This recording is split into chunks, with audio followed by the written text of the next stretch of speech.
Hello, Jeeves. Have you found anything yet? Ah, come on, it's just a bunch of spooky greenery. What do you expect me to find?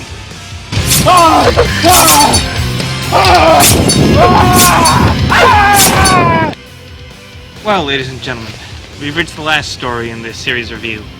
You thought those other two were incredibly cheesy, poorly acted, and overall god-awful?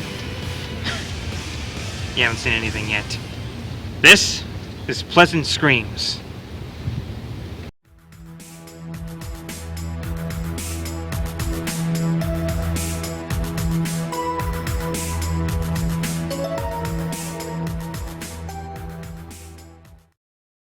So, how does this masterpiece start off? Oh boy! This man's name is Mr. Purdy, and he appears to have somehow landed in Generic City's graveyard. What am I doing here? Well, maybe I'm... Oh my... Oh, that's ridiculous. If I were, I'd be in the ground. He searches around to find out where he's at, and bumps into a young girl named Jenny, played by... Well, for your information, Mr. Purdy? Tara Strong? Tara, you got really lucky later on. What else? What else can you remember? I don't know. The rest is a blank. I thought I was dead. We are not dead, Mr. Purdy. But they are! Oh my god, those are literally the same zombies we just saw in the last episode. Jenny! Jenny!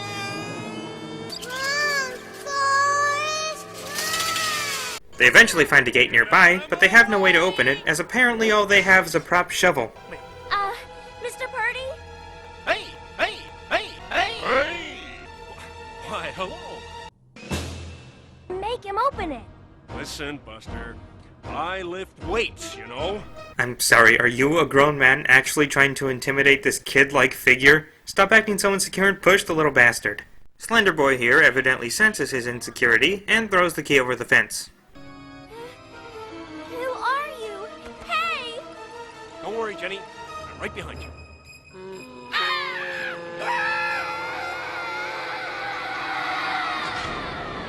Well, that was a short episode. Tune in next time for more... Damn it. So, yeah, in case you couldn't tell, this episode goes the Inception route with our two leads exploring different dreamscapes, this one taking place in Japan. I'm too old for this. I don't understand anything. You, this? Join the club. Where are we? Tokyo? I'm out of here. Wait! Listen, Jenny, I think we should stick together. We're in an animated version of Japan. Do you know what could happen to me? They start looking for a way out when this dollar store version of King Ghidorah starts wreaking havoc. It's Dynaman! Ah! Not Mr. Purdy! Yay! What are you waiting for, Dynaman? Yeah! Come on, Dyna Dud!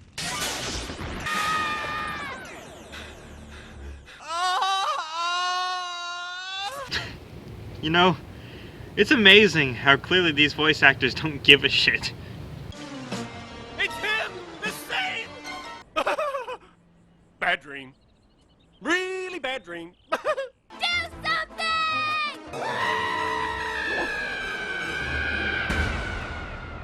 The two wake up, only to discover they're now outside of a castle. I wanted to stop! Now! So do I, Jenny. But no such luck! Hey guys, I think I found a goat. Yep. Let him go! Let Mr. Purdy go!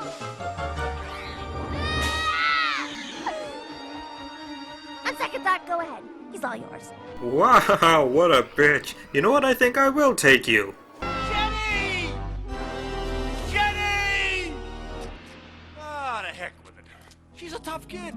She'll be fine. You know, Purdy, if this were actually horror-related, you would meet a very ironic death right about... now.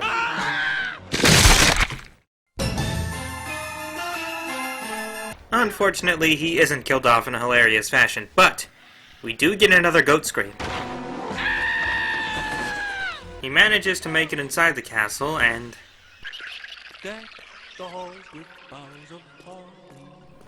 starts Christmas carols to himself. Because when you're in a dream being chased by demonic creatures and Slenderman's bastard child, why wouldn't you believe in the power of Christmas spirit?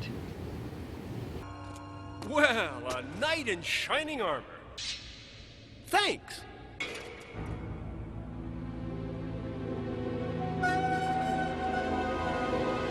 Ah! Not again! Who are you? Okay, I'm entirely convinced that the voice actors, at least Mr. Purdy's voice actor, just decided to do whatever the hell they wanted. You cannot tell me that this Who are you? was done with any seriousness whatsoever. What are you? Why do I feel I know you?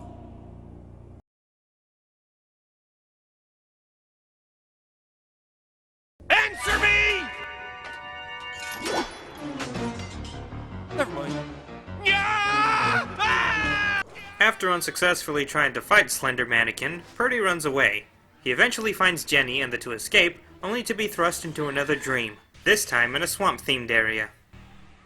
Mr. Purdy? I'm here, Jenny. Where's here, Mr. Purdy? I'm afraid to look. Looking? Found someone you have, I would say. Hmm? A swamp. We're in a swamp. Why doesn't anything happen to us? We've been swallowed, thrown, trampled. And we still keep living. God, what a drag.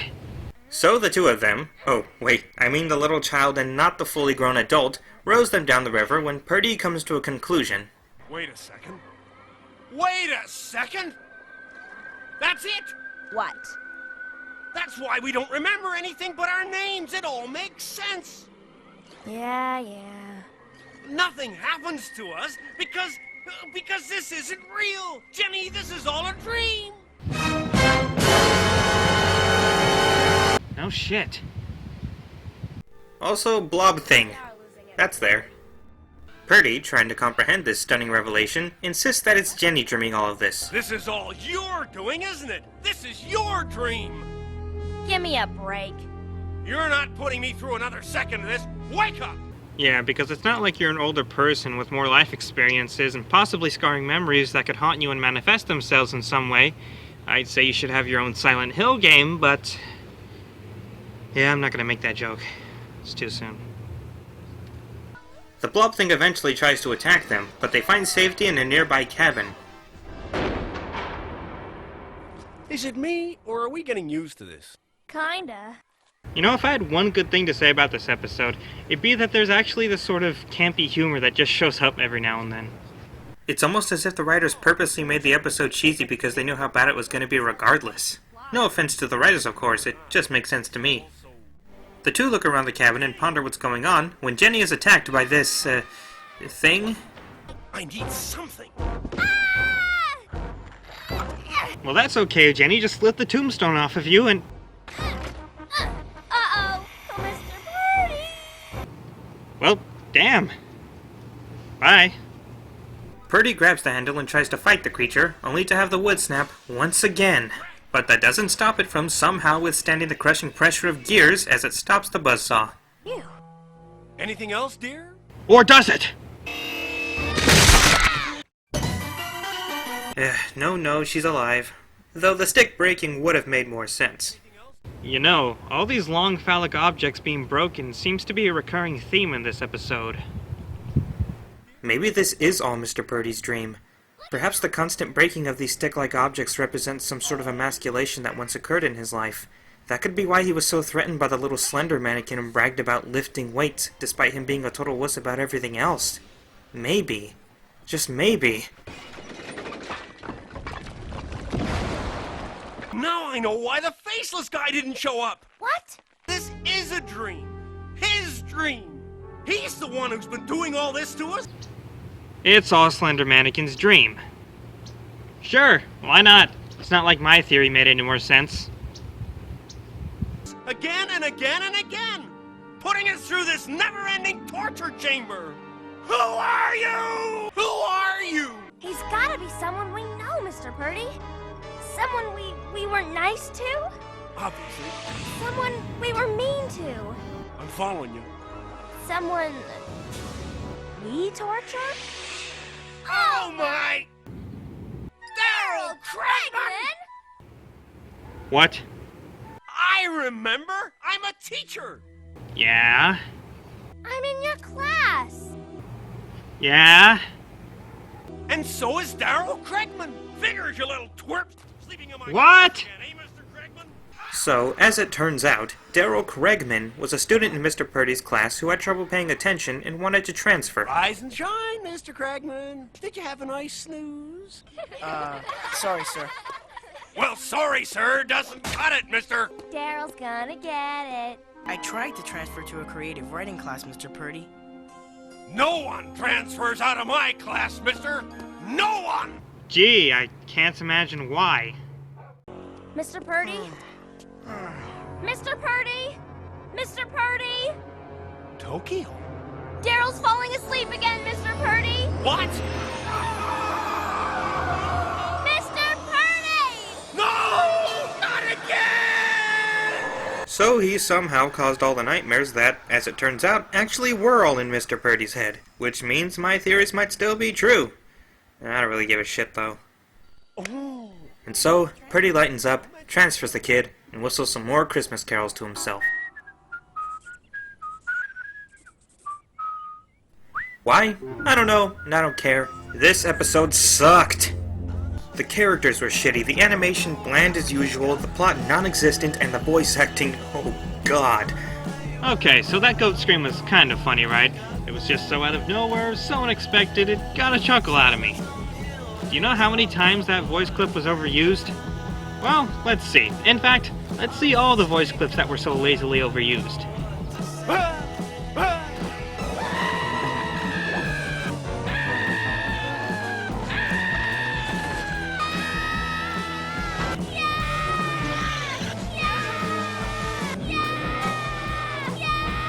Stop! Stop! Stop! Enough is too much! It almost physically hurts hearing those sounds again and again and again and again and again. The only thing this episode has going for it is its cheesy, campy humor and laughable voice acting, even if it is a bit torturous at times. And that, ladies and gentlemen, was Tales from the Cryptkeeper.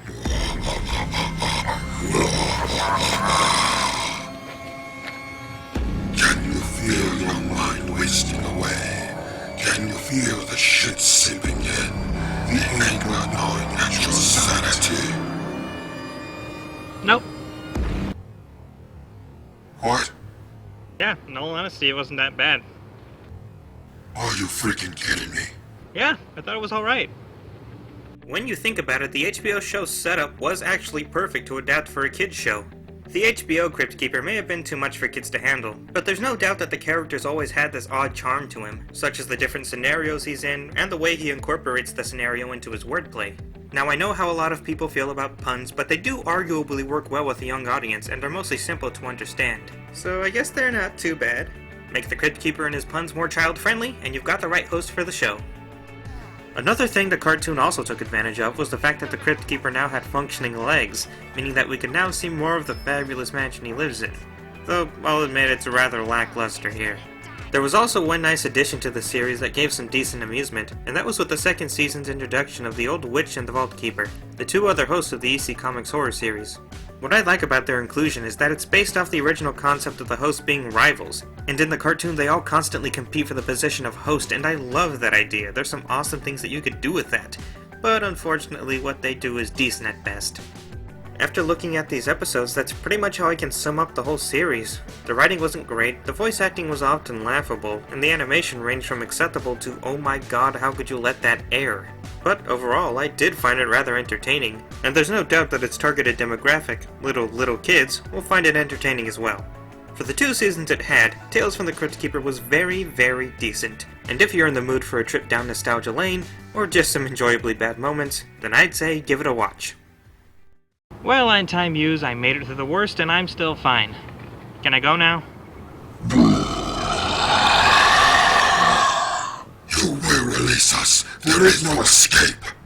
Yeah, I was thinking about that. You know what I remembered? What? What are you doing? Stop this at once. You see, I just remembered something. I'm a weirdo. The kind of weirdo that always carries weird shit around with him. You need something to eat? I have a fork in my pocket. You need something cut open? I have a box cutter. You need something sealed up? I got tape, motherfucker. No!